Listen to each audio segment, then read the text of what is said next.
กเฮียน2 ภาษา4 2025ทั่วประเทศมีนักเรียนสอบเสียงสั้นม .4 และม .7 100,000 กว่าคนซึ่งจะได้สอบเสียงในกลางเดือนมิถุนายนนี้ในวันที่ 4 มิถุนายน 2025ที่ห้องประชุมศูนย์ ICT กระทรวงศึกษาธิการและกีฬาได้มีพิธีเปิดบ้านสอบเสียงจบสั้นมัธยมศึกษาตอนต้นม .4 และตอนปลายม .7 เอกภาพทั่วประเทศประจำศกเฮียน2 ภาษา4 2025โดยให้เกียรติเข้าร่วมของทานปริญญาเอกนางดาราวรกิตติพันธ์รองรัฐมนตรีกระทรวงศึกษาธิการและกีฬามีผู้บริหารการศึกษาทุกขั้นและคณะรับผิดชอบเวียกงานที่เกี่ยวข้องเข้าร่วมโอกาสนี้ท่านนางนวมคำจันทบุรี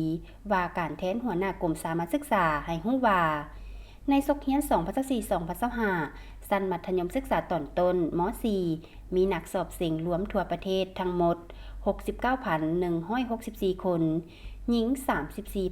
34,585 คนในนี้มีนักสอบเสียงบิแลง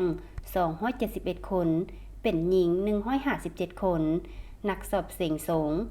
951 องค์เทียบใส่ศกเฮียน2 ภาษา3 2 ภาษา4เห็นว่านักสอบเสียงเพิ่มขึ้น341 คนจำนวนศูนย์สอบเสียงมีทั้งหมด585ศูนย์ถ้าเทียบใส่ศกเฮียน2 ภาษา3 2 ภาษา4เพิ่มขึ้น6ศูนย์มีจำนวนห้องสอบเสียงทั้งหมด 3,449 ห้องเทียบใส่ศกเฮียน2 ภาษา3 2 ภาษา4หลุดลง130 ห้องส่วนสั้นมัธยมศึกษาตอนปลายม .7 มีนักสอบเสียงรวมทั่วประเทศทั้งหมด 41,758 คนหญิง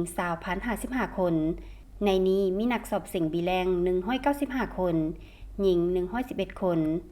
นักสอบเสียงสงฆ์469 องค์เทียบใส่ศกเฮียน2 ภาษา3 2 ภาษา4เห็นว่านักสอบเสียงลดลงมีจำนวนศูนย์สอบเสียงทั้งหมด262ศูนย์เทียบใส่ศกเฮียน2 ภาษา3 2 ภาษา4มีจำนวนห้องสอบเสียงทั้งหมด 2,004 ห้องเทียบใส่ศกเฮียน2 ภาษา3 2 ภาษา4ลดลง333 ห้องสำหรับเวลาและระยะเวลาดำเนินการสอบเสียงและสรุปผลการสอบเสียงวันที่ 11-13 มิถุนายน 2025สอบเสียงจบสั้นมัธยมศึกษาตอนต้นม .4 วันที่ 18 วันที่20 มิถุนายน 2025สอบเสียงคืนสำหรับนักเรียนขั้นม .4 ที่ขาดสอบเสียงมีเหตุผลวันที่ 18 วันที่20 มิถุนายน 2025สอบเสียงจบสั้นมัธยมศึกษาตอนปลายม .7 วันที่25-27 มิถุนายน 2025สอบเสียงคืนสำหรับนักเรียนขั้นม .7 ที่ขาดการสอบเสียงมีเหตุผลแนวใดก็ตามในศกเฮียน2 ภาษา4 2025ทั่วประเทศมีโรงเรียนมัธยมทั้งหมด 1,861 แห่งเอกชน153 แห่งในนั้นโรงเรียนมัธยมตอนต้น 1,000 แห่งเอกชน75 แห่งโรงเรียนมัธยมตอนปลาย30 แห่งและโรงเรียนมัธยมสมบูรณ์831 แห่งเอกชน78 แห่งถ้าเทียบใส่ศกเฮียนผ่านมา2 ภาษา3 2 ภาษา4เห็นว่าโรงเรียนมัธยมเพิ่มขึ้น9 แห่งโอกาสนี้ท่านรองรัฐมนตรีกระทรวงศึกษาธิการและกีฬาได้เน้นหนักให้คณะกรรมการเปิดหัวบทสอบเสียงย้ำห้องเสียงกวดบทสอบเสียงต้องปฏิบัติระเบียบที่กำหนดไว้อย่างโปร่งใสยุติธรรม